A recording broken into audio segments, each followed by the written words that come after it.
Dear students, now come to the kinematics of machine. It is very one of the basic and preliminary topic of the theory of machine. तो हम लोग पीछे भी discuss कर चुके हैं, जब introduction of theory of machine हमने आपको बताया था कि उसमें basically theory of machine is deals with the motion forces acting on the parts on the machine in the machine, ठीक है, जो भी आपका पार्ट्स है। तो इस पूरे वीडियो में जो काइनेमेटिक्स है, दैट मीन्स कि what kind of various motion, ठीक है, what are the formula of the motion, ये हम लोग पूरा डिस्कस करेंगे। हम आपको बता चुके हैं कि मैकेनिक्स का बेसिकली दो पार्ट है, स्टैटिक्स एंड डायनामिक्स, और डायनामिक्स का फर्दर काइनेमेटिक्स एंड काइनेटिक्स। तो इस वीडियो में हम काइनेमेटिक्स की बात करेंगे। Kinematics is basically is the part of geometrical motion like displacement, velocity, acceleration and all those things where we do not consider the causes of the motion, कि motion आखिर हो क्यों रहा है ये हम स्टडी नहीं करते हैं, या what are those forces acting behind this motion we do not consider here, we just go through the conceptual condition of the motion। आइए सबसे पहले थ्योरी ऑफ मशीन, जैसा कि हमने ऑलरेडी डिफाइन किया है कि basically it is the study of various relative motion between parts of machine and forces acting on them. यदि फोर्सेस को आप कंसीडर करते हैं that will comes under the kinetics, और यदि फोर्स कंसीडर नहीं करते हैं that will be the your kinematics part.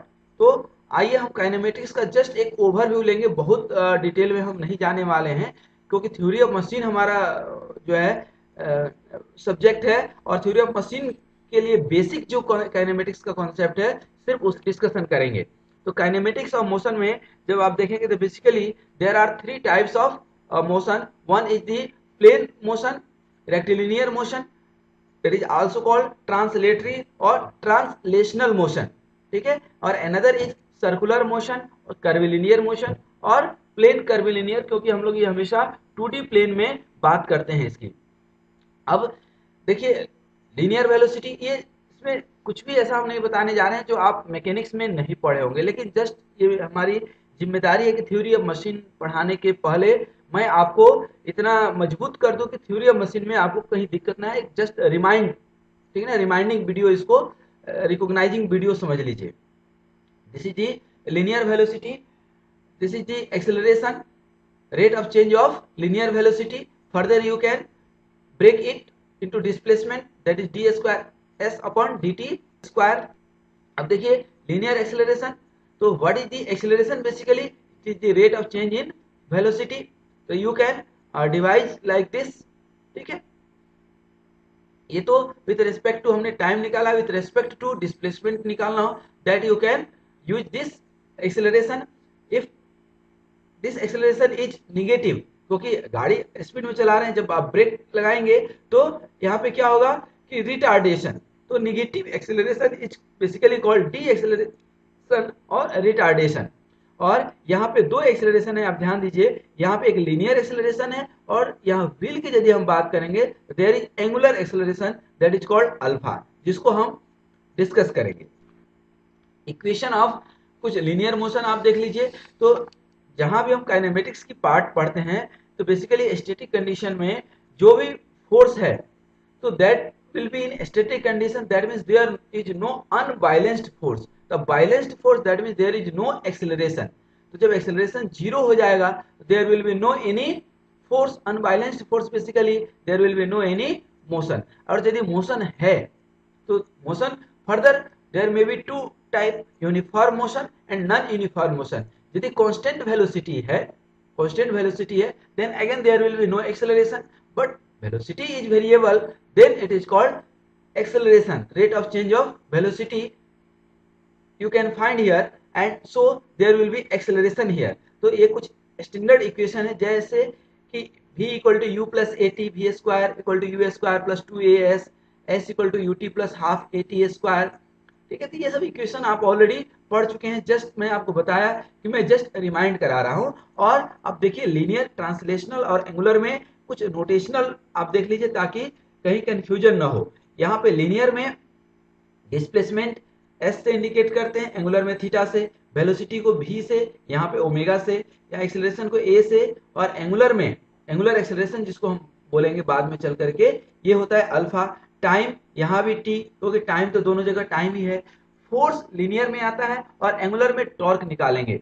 यहाँ फोर्स मास इंटू एक्सेलरेशन आएगा, और यहाँ पे moment of inertia I alpha, ध्यान दीजिएगा आई अल्फा, तो अल्फा तो है, अब आई आपको यहाँ लेना पड़ेगा। तो लीनियर में, ट्रांसलेशनल में मोमेंट ऑफ इनर्शिया तो नहीं आएगा, लेकिन मास जरूर आएगा। लेकिन यही जब सर्कुलर होगा तो क्या आएगा, moment of inertia. Angular displacement आप ध्यान दीजिए, ये क्या है, थीटा। तो इसको लीनियर और एंगुलर में रिलेशन यदि कोशिश करें सेटअप करने का, तो देखिए कैसे सेट कर सकते हैं। This linear acceleration, sorry linear displacement is R into theta, क्योंकि ये क्या है, ये सर्किल का एक आर्क है, तो arc A B equal to R into theta. इस तरह से आप निकाल सकते हैं। अब v equal to d s by d t, d R theta upon d t, तो आर कॉन्स्टेंट है, d theta upon d t that means R omega. तो v equal to R omega और a equal to R alpha, बचपन से अपन पढ़ते आ रहे हैं। Angular velocity आप निकालेंगे फर्दर, तो ओमेगा इक्वल टू, देखिए यहाँ पे d theta by d t को ही तो ओमेगा लिखे है, यहाँ पे आप समझ सकते हैं। उसी तरह से alpha equal to rate of change of angular velocity d omega by d t, और इसको डिस्प्लेसमेंट के टर्म में निकालेंगे तो d square theta upon d t square. उसी तरह से यहाँ final velocity equal to initial velocity plus angular acceleration into time. उसी तरह से यहाँ भी आप ब्रेकआउट कर सकते हैं। तो इस तरह से you can find angular velocity, angular displacement, and you can establish the relation between angular and linear. Acceleration किसी भी पार्टिकल का, खास करके जब एंगुलर मोशन होगा, ठीक है, तो यहाँ पे दो तरह से एक्सेलरेशन काम करेगा, एक सेंट्रीपिटल और दूसरा सेंट्रीफ्यूगल। यहाँ पे यदि हम बात करें किसी भी पॉइंट का, तो ये लीनियर मोशन है। जब लीनियर मोशन है, दैट मीन्स कि एक इनवर्ट डायरेक्शन में फोर्स लगेगा, कहाँ पे, सेंटर में, और एक आउटवर्ड डायरेक्शन में, ठीक है। तो यहाँ पे एक्सेलरेशन भी दो हो जाता है, ठीक ना। एक होता है tangential acceleration, that will act at the tangent of the point. Another will be the normal acceleration along the radius line, along the perpendicular of the tangent. तो ये tangential acceleration dv upon dt या alpha into R, देख लीजिए, angular acceleration into R dv by dt।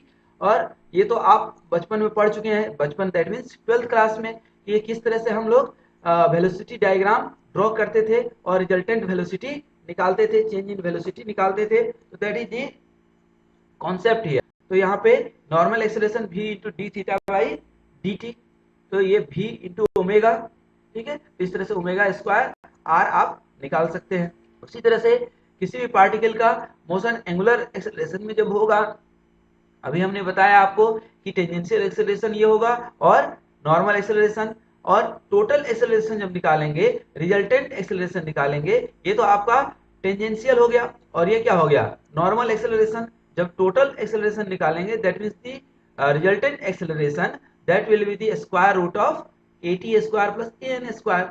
और ये theta यदि निकालना हो, दैट मींस की direction of the total acceleration, और you can say here resultant acceleration.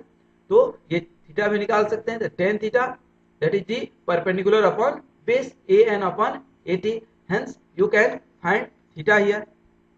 इस तरह से आप थीटा निकाल सकते हैं। So these are few of the basic equation of the kinematics of the motion that we have seen here, and that we will use very frequently in the numerical of theory of machine.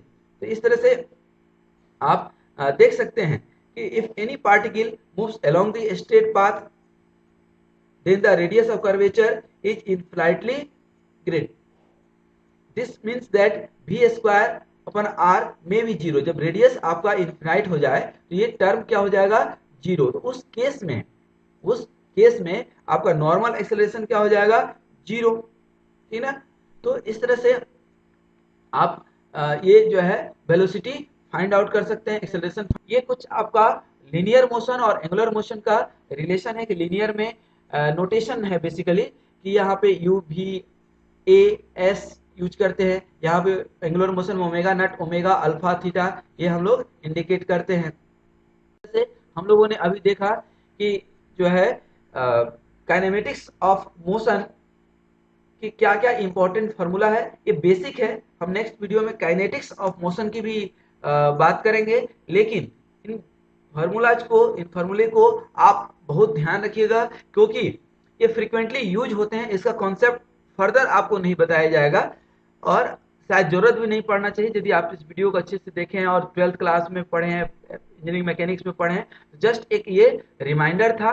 और अब जब भी आप theory of machine पढ़ने जाते हैं, जरूर हमारे प्लेलिस्ट में जाइए, जहाँ पे 400 से भी ज्यादा आपको वीडियो मिलेंगे। ठीक है, तो वहां पे आप प्लेलिस्ट में जा करके आप सारे वीडियोज को आप देख सकते हैं और आप अपना नॉलेज बढ़ा सकते हैं, आप अपना स्किल बढ़ा सकते हैं। स्वस्थ रहिए, मस्त रहिए, मुस्कुराते रहिए।